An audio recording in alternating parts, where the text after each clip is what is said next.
Okay, so we good with that? We got any questions on that?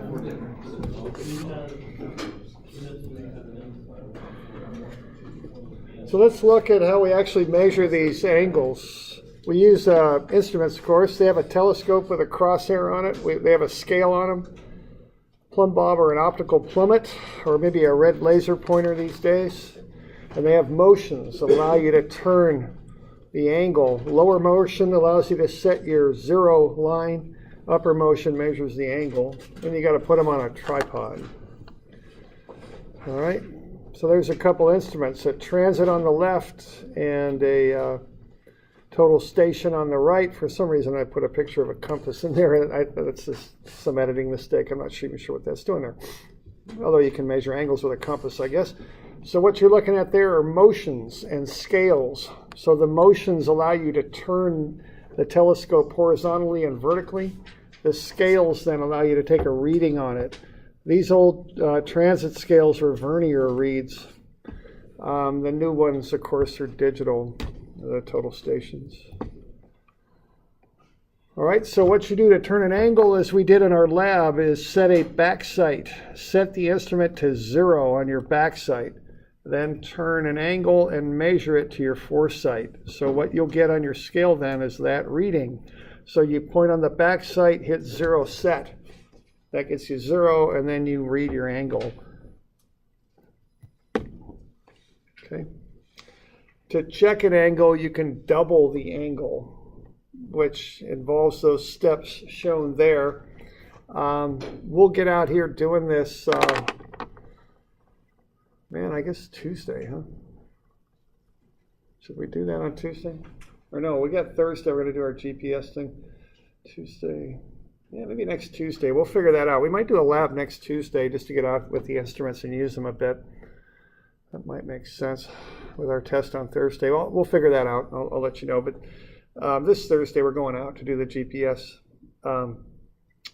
Next Tuesday we might well do a bit of a lab. Okay. Or am I counting days properly? So this Thursday we got GPS lab. Yeah, next week, Tuesday, a week from today. Yeah, we're not going to have the test till Thursday. So, yeah, we'll probably go out and do a lab next Tuesday. Okay. All right, so if you're going to set one of these things up, we did this a little bit just briefly on our grade staging lab. We'll do it more, more consistently or more, I guess, set up and turn more angles a week from today. So set up the tripod, move the legs so you get the base plate pretty much level. You don't want to start trying to level something if the base plate's out of whack. It's not how you do that, okay? Hold the instrument, 2 hands on the instrument. Get that thing lined up here. So make sure the tripod, the triangle on the base of the instrument aligns with the triangle on the legs. Leave a little room all the way around your instrument so you got room to slide it a little bit if you need. Keep a hand on it all the time. I usually just tip it up so I kind of see what's going on. I thread this screw and I get that in there, like so. Don't over tighten, no need for that. So snug, but don't reef on it. Okay, there we go. So now we're set up on the tripod. We can set a point up down there.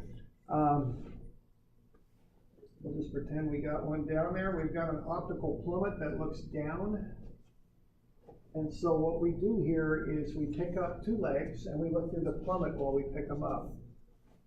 Then we put something near the point we want to set up on, like your foot, so you can find something. And there's my foot, and we'll say the point's near my toe. So I'll pick those 2 legs up and I'll drop the instrument where that target sits on the point. That's starting to get away from me there. There we go. Okay, I'm pretty darn close. Now that threw me out of level, but that's okay. Now what I've got here is, you can't see it, but I've got a bullseye bubble. Okay, so I've got something like that with a bullseye in it, and I've got a bubble. What I'm going to do is start adjusting the legs to get that bubble in the circle.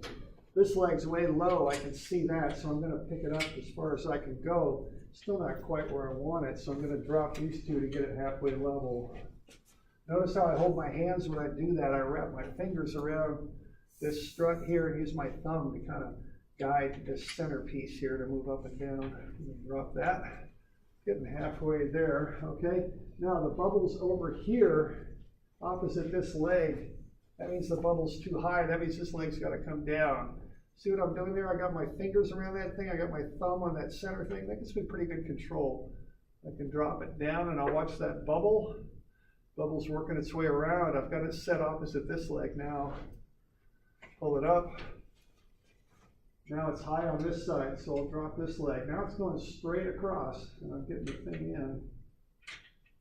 Not bad. Okay. Okay, so now I'm pretty good on that. Okay. Not perfect, but pretty good. So now I've got the bubble in the bullseye. Now I go to the spirit level. Looks like that. I want to center it. I use the screws for that. Now, the magic thing about this, the thing you got to remember about it, is you can adjust the length of the legs like I was doing, and you'll stay on the point. Once you start to mess with the screws, though, you'll come off the point. So that's why you do your fine leveling with the screws. So you can adjust the length of the legs and you stay on the point. Okay? But now I got a fine level, so I'll do it with the screws. So I'll set the instrument across from 2 screws. The rule is the bubble will follow my left thumb. Turn your thumbs in opposite directions. So I got the bubble, just a little bit of adjustment, got the bubble in that way. Then I turn opposite the other screw. I'm going to use my right thumb so the bubble will not follow my right thumb. It'll go the opposite direction. So I'm going to pull it back that way. Come on, get over there. Oh, right, I'm going the wrong way. There we go. Now it's coming. Now it starts to move. I'll back it off a little bit. I'm getting in there pretty good, okay? So now I've got the thing just about as level as I can, but when I use those screws, I got off the point. So I'm gonna get that optical plummet, look down, and yeah, I'm off that point. So I'm gonna loosen this up and I'm gonna slide it. I'm not gonna turn it, I'm gonna slide it, put it right on the point. So now I'm level over, I'm on the point, okay? So that's how you level that thing up. Now we got to turn it on. I probably should have done this before I set it up, because when I put the battery in, I kind of bump the instrument around a little bit. Not always the best thing to do after I've leveled it, but anyway, we're okay. So I'll just pop that in there. It'll snap. It's in. Turn it on, and it chirps, so it's on. I want to measure a distance. I got to let it know which way up is. So I just flip this around like that, and it'll chirp again. All right, so now I'm good to go. So what I'm going to do, I'm going to measure an angle. And what I'm going to do, you see that speaker up there?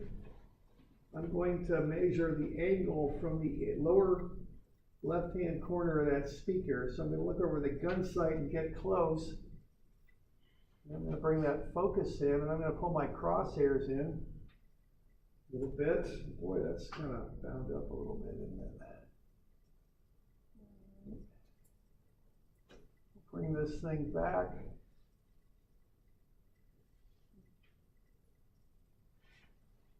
There we go. There I got my line back. Okay. I'm going to set on that point. All right. So I got that line set to that speaker, the lower left-hand corner. I'm going to set 0 on that line. I'm going to turn an angle over to the frame of that window. I'll go to the upper right-hand corner. I always pick corners, real discrete points that I can measure. So I set 0 here. I'm going to turn it right. Okay.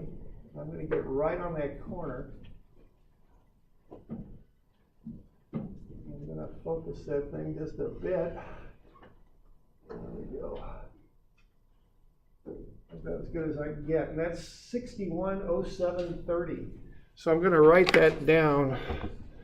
610730. Now I want to check, and I'm going to do something called doubling an angle. So what I'm going to do, I'm going to freeze that angle in the instrument. So that angle will not change now. It's going to say 610730. I'm going to open up the upper motion, and I'm going to flip the scope. If I'm real fancy, I'll call that inverting the scope. If I'm not, I'm going to call it flopping the scope. So whatever you call it, I'm flipped it over 180 degrees. I'm going to open up the motion and I'm going to reset on my backside. Okay? So I'll come back to that backside with 610730 in the gun. I'm going to open that up, pull up, and get back on the backside with that angle. Okay? And I'm going to focus that thing, and I'm going to use my tangent screw here to do the fine adjustment. I'm going to get right on that point again. So I got 610730 in the gun. I'm going to check that. 610730, I do. And I'm on my backside a second time. This is called doubling an angle. I'm going to thaw the angle now. So now it's good to turn a second time. I'm going to turn it a second time. Turn the same angle a second time. So I'm going to come back on that window frame as best I can. Pull it down. Go find it. Where'd that thing go? There it is. Lock in, get my tangent screw, come on over, focus. See where the painter screwed up just a little bit there. I can see a lot of stuff with this equipment. Okay, I'm going to get right on it. I'm not looking at the numbers. Now I'm going to look at the numbers again. What do I got? I got a 122, 15, 20. So my double is a 122, 15, 20. So here's what I'm going to do with that. I'm going to write it like that. I'm going to take half of everything. Half of 122 ought to be 61, right? Half of 15 ought to be 07 plus 30 more, right? Because half of 15 is 7.5. I'm going to write that out as 0730. You with me what I'm doing here? I'm taking half of everything because I've doubled the angle. Half of 20 is 10. So I got a 61, 07, 40. So if someone asks me what that angle is, I'm going to tell them 61, 07, 40. So I'm going to tell them. Okay, so that's doubling an angle. And there's instructions for doing that. There's also something called the short form in your book. My book's a little mangled right now. I don't have it in there. What page is that thing on? It ought to be on 700 and something or another. 750. That's a good way in. 70.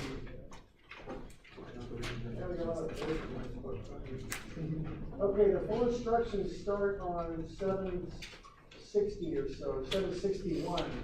That tells you how to set up a water light. This is what we're going to do a week from today. The next page, 762, will tell you how to turn and double an angle I take. Set up to turn a horizontal angle to double an angle. Okay. 765 tells you a little bit more about running it and putting it up. Put it back in the box. 766 gives you a little schematic of the screen to see on the thing. Okay, 767, that's the one I want. That's called the short form. Okay? The first two things, the setup and the doubling angle, I'm going to give you a quiz a week from today on that stuff. And I'm going to rearrange those terms, and you're going to put them in the proper order, the first two sets. Okay? And that's how I'm going to make sure everyone's ready to do this lab, because I want to get through the lab and have you learn how to run these dang things.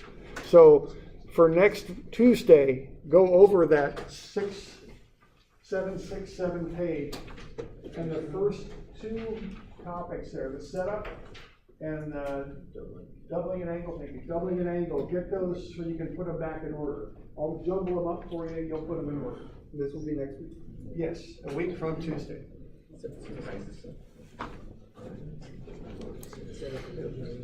Okay. That'll help you a lot on the lab, is why I want you to do that, okay? So that's 767. Yeah, this is Tuesday, which I think is May the 8th, I think. And so setup and doubling an angle.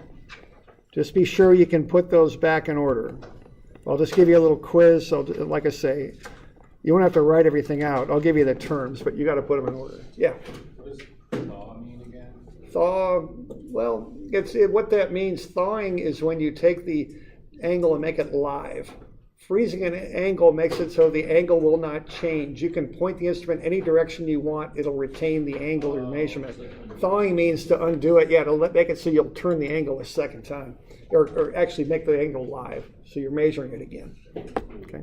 All right. All right.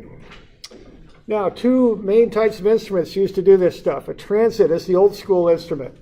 Long telescope, 4 leveling screws.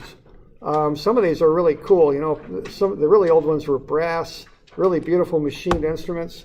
You know, they use a plumb bob. They got open scales on them. You know, you see these on old surveyors' desks sometimes. That's the old school instrument. That actually was developed in America. Nowadays we use theodolites, which are shorter, more modern-looking instruments. They often have circuit boards in them and digital readouts and all that. 3 leveling screws, a lot easier to set them up.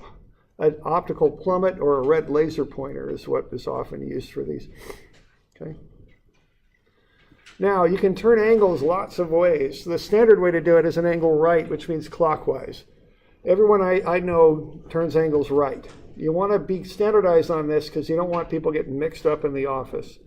So I turn angles right when I go out there. You can turn them left. They're negative then. I don't usually do that, but you can. Interior angles are used when you're doing what's called doing a traverse, when you go around property corners or markers and measure a polygon inside them. You can use the interior angles. Usually what I do, I use interior angles right. It's my normal thing that I do.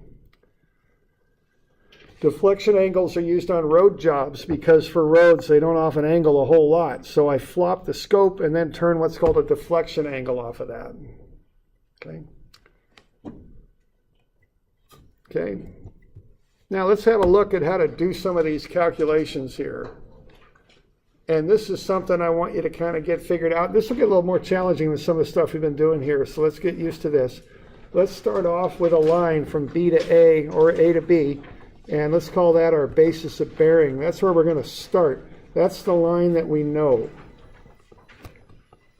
And like I say, when you're working and you got to get started on something, you need a basis of bearing. You got to know which way you're pointing before you really start getting into it, okay? So we know from B to A or from A to B is north 30, 10 east. Which one is it? Is that the bearing from B to A or from A to B? Which way is that one going?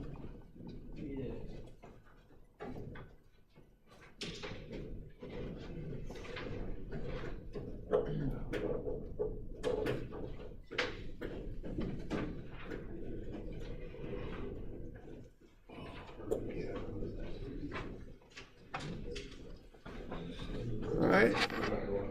That's going from B to A, right? Because that's northeast. You all with me there? If you put a big old compass on here, north would be that way and east would be that way. So we're going from B to A by calling it northeast. If we were going from A to B, what would the bearing be? South 30, 10 west. Okay. All right. Now let's figure out the directions of these lines, and let's do it in a real systematic way. Okay, let's figure out the direction of BC. So let's take out the angle we're interested in, which is ABC, and let's put it on a compass that has everything marked on it. So that thing's going to look like that. And what we got is a north 30, 10. Let's use azimuths here, though. So what's the azimuth for north 30, 10 east?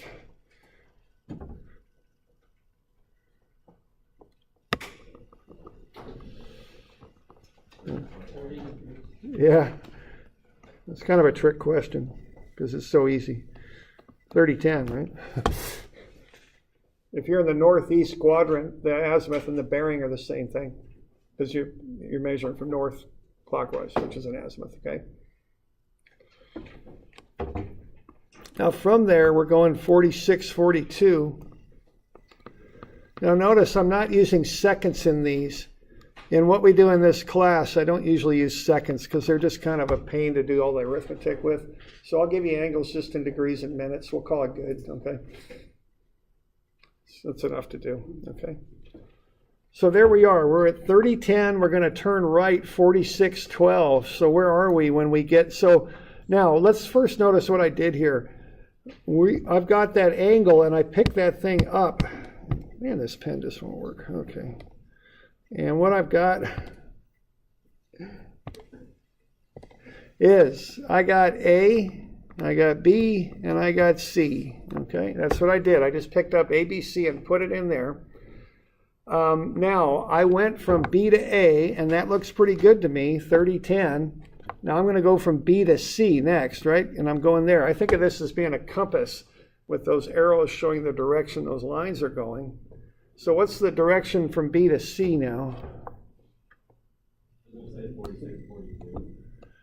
Does it? Yeah, it does. Thank you. 42. So 46, 42. So what's the direction from B to C based on the stuff we were just looking at there? Yeah, 76, 52. Yeah, because we got 30, 10. That's the azimuth. And we're going clockwise, 46, 42. So that one's pretty straight up, huh? 52, 76, 52. We good? Okay. So now we know the direction of this line, 76, 52.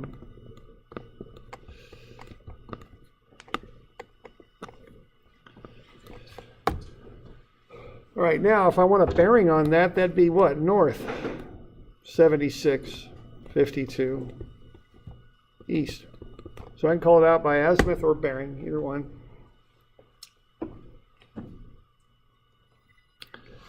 Okay, so we're pretty good on that one, eh? Okay. Let's try the next one.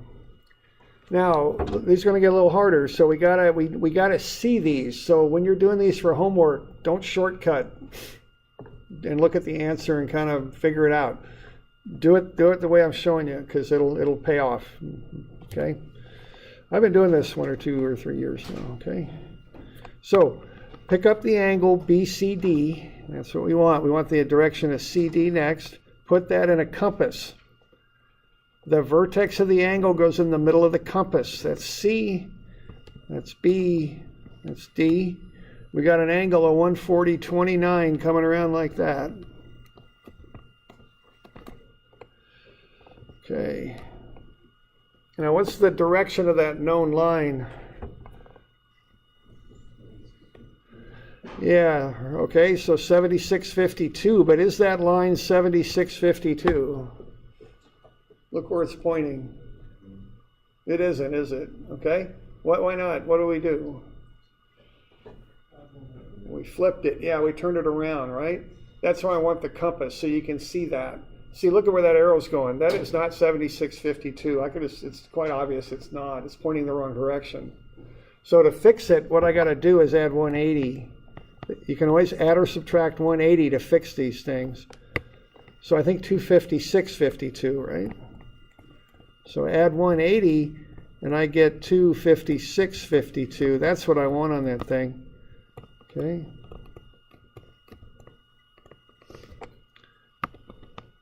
You okay with that? Okay. All right. Now, what am I going to do with that 140.29? My goal here is to come up with the direction of CD. So I got 256.52. So what am I going to do with the 140.29? Add it, subtract it, take a square root, take e to the power of 140.29. I think I'll go with choice A. I'll add it. Okay, so once you add it, what do you get?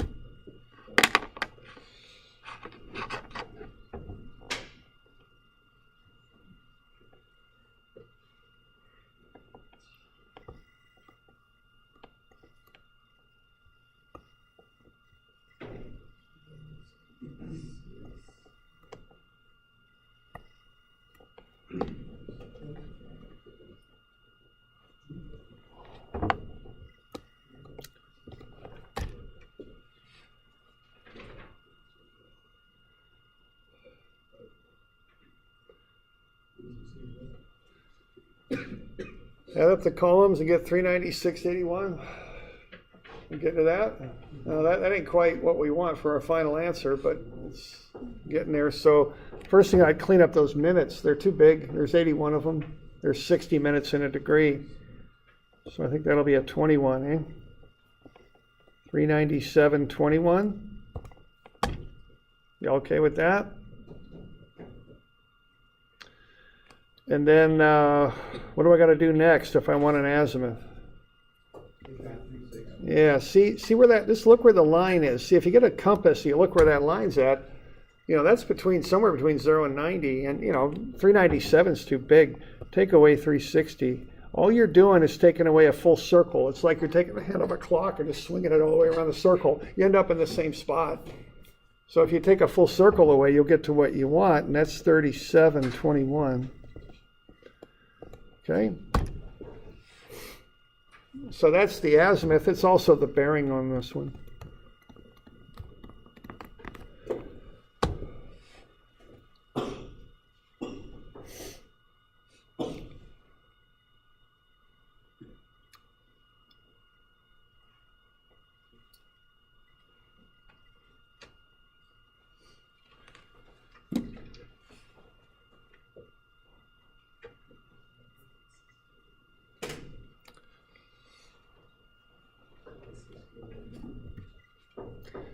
All right, so that line then going from C to D is 37.21. Once you get the one going from D to A, okay, so this one's 37.21. Do the steps, don't shortcut anything, draw it up, because you got to see this stuff. To do it properly, you've got to see it. If you don't see it, you'll inevitably make errors. I can tell you that from too many years of experience. Okay.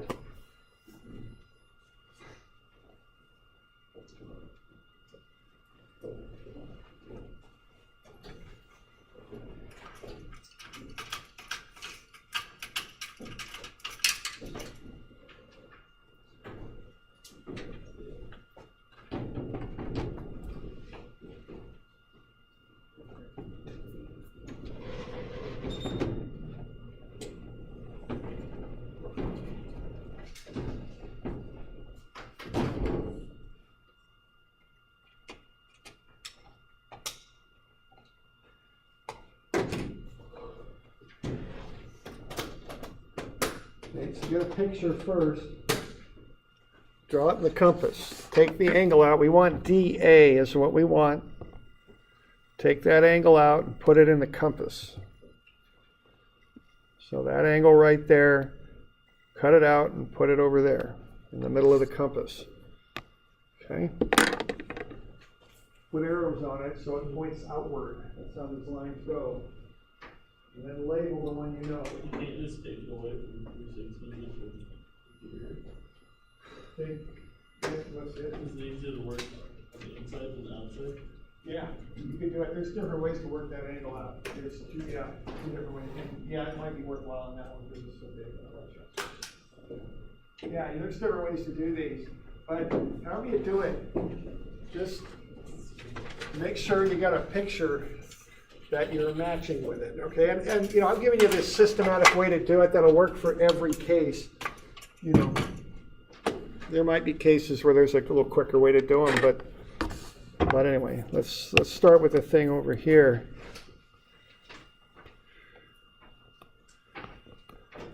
Okay, 37.21.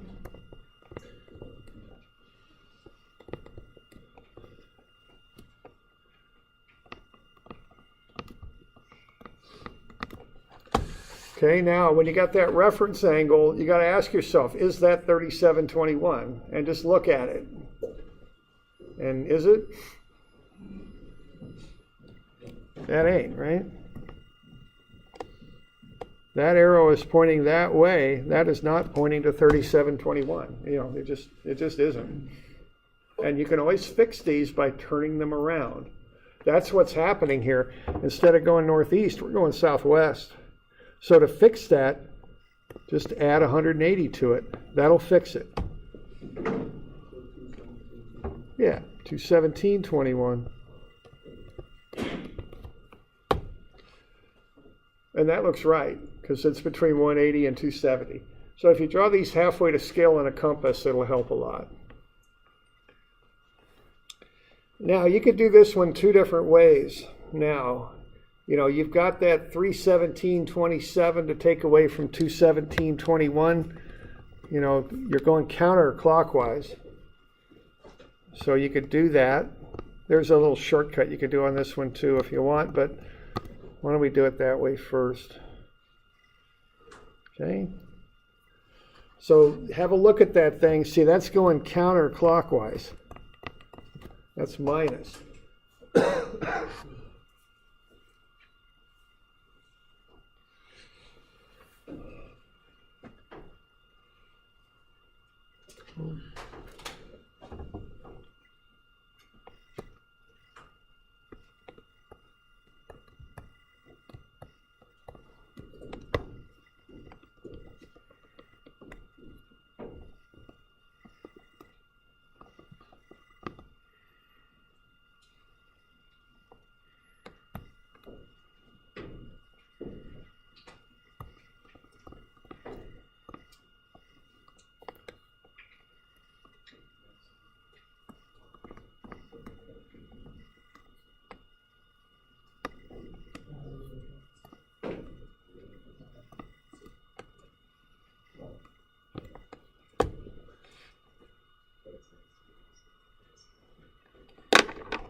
There's different ways to do the arithmetic on that.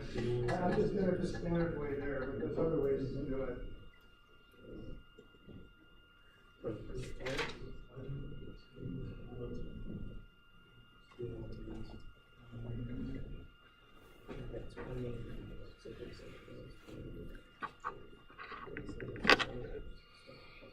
Okay.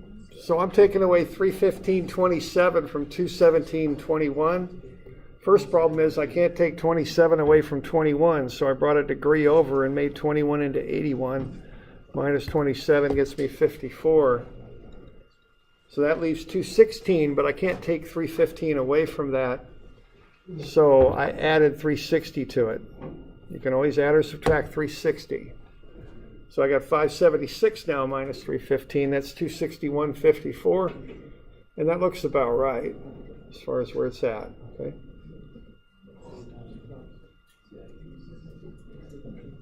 Now that's one way to do it. There's other ways, okay? We okay with that? Okay. Now, some of you were saying, why don't you take the 315.27 away from 360? And I think that's fine. Now, when I'm going to subtract off of 360, here's how I write 360. So instead of going 360, I know if I know I'm going to subtract, I'll write it down as 359.60. 359 degrees plus one more degree expressed as minutes, because that gets me ready to subtract. Okay? And then I can take the 315 away. And what do I get? I get 33 in here. And 44.33. That looks about right. Okay. So what I've got when I'm doing it this way is I've got that little angle, the small angle that's clockwise. So 44.33. So I start off with a 217.21, and I'll add 44.33 to it. We get 54, 1, 5, oh no, 6, there's the bust right there, and 261.54. So you could do it that way too.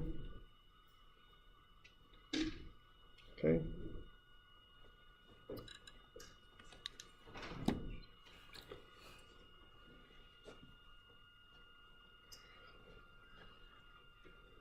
Got any questions on that?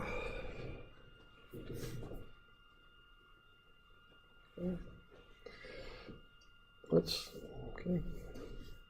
What's the, so that's got an azimuth at 261.54. What's the bearing?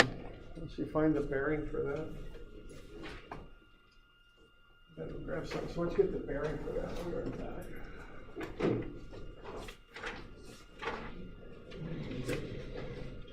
Yeah. 44, 32. Oh, you yanked it. That's because this one, we use 139, getting the whole circle or the half circle being a radius, so it's 80 minus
this plus 180.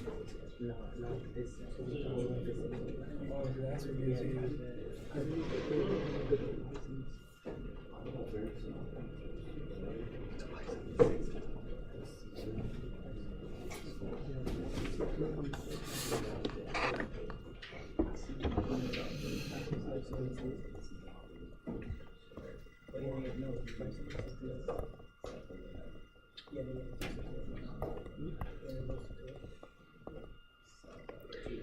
8154 south, 8154 west for a bearing.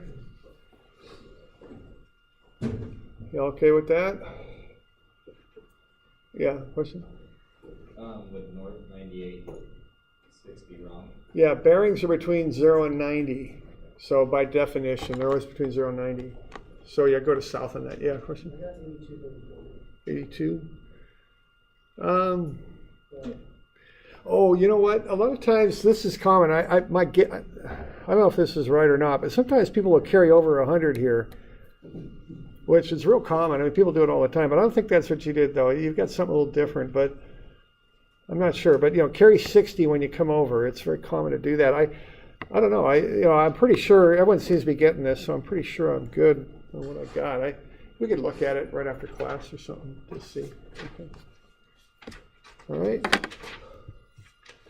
So that's a little bit on angles. And again, see it in your mind. I mean, I've been out in the field. I had an angle to turn to set a property corner, and I went, something about this don't look right, and I called in, and sure enough, there was a bust on the calculations, okay? So this is visual stuff. It's what this is all about. So have a picture in your mind. Now you can do the reverse of this. Let's look at one of these real quick here.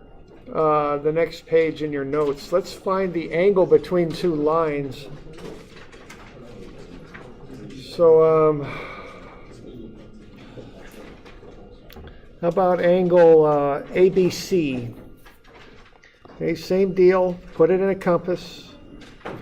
I like everything in azimuths. Now there's, again, this is like that other thing. There's shortcuts you can take on this, but just, be careful with it if you're going to take shortcuts. Just be sure whatever you're doing makes sense. That's 350, 21. Put arrows on them, to help you know which way they're going. That's north, 2007 east. Okay, but that ain't north 07, 21, 2007 east, is it? It's not going the right way. So, I want to get my directions in here, east, west, north, south.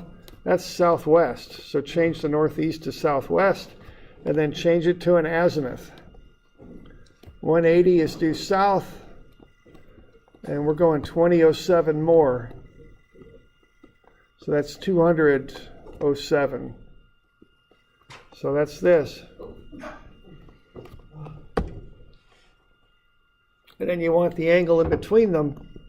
So once you got everything in azimuth, you want an angle in between. It's pretty simple. You just subtract. Okay? You just got to get everything set up right. Now, you can look at bearings sometimes and take little shortcuts on this.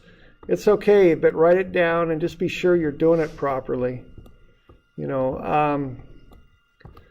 But again, just get yourself a good picture there so you know what the heck you're doing. So this is 207. Subtract to get the difference, so that's 150.14. Okay. So let's get you some of these to be working on for next week. So we got test is on Thursday. So okay, let's have a look here. Let's do a little bit of practice on 741. We got any questions on this? I'm sorry, I'm just running short of time, so I'm starting to go through this, but we okay? So 741.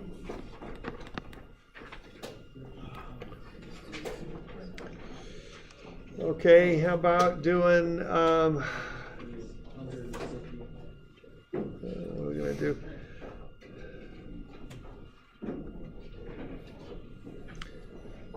How about do the odd ones. Is that going to work? We do these all odd? No, it's not. All right. Okay, so let's do we'll start with the odd ones. So 1, 3, 5, 7, 9, and 11. And then let's do a little conversion there. So 13, 14, and 17 and 18.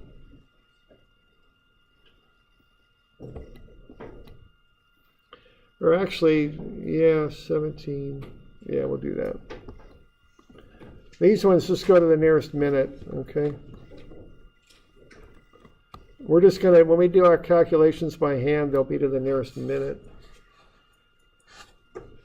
All right, then I'll have you do some of these angular things. So 742 is kind of the master page. And I think it has, yeah, it has the answers. So 742 is the key. And then I've got individual pages for you to do some of this stuff on. Well, actually, 742, you got to do 1 and 2 on that. Okay. So I'll just say 1 and 2. Keep in mind that 742 has a lot of the answers on it.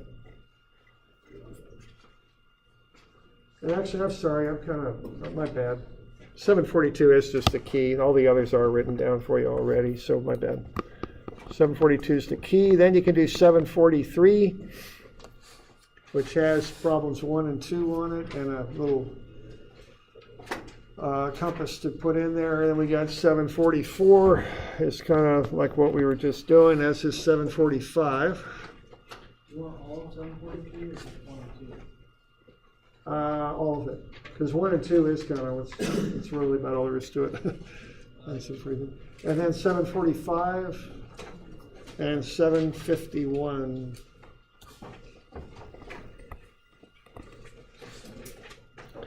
We'll say these will be due on Tuesday. We'll see. If you got questions, let me know on these. Okay. So we're doing 741, 743, 744, and 751. Okay. And you said that quiz is going to be on Tuesday as well for the, Yeah, right. Yeah, so the quiz will be on Tuesday also.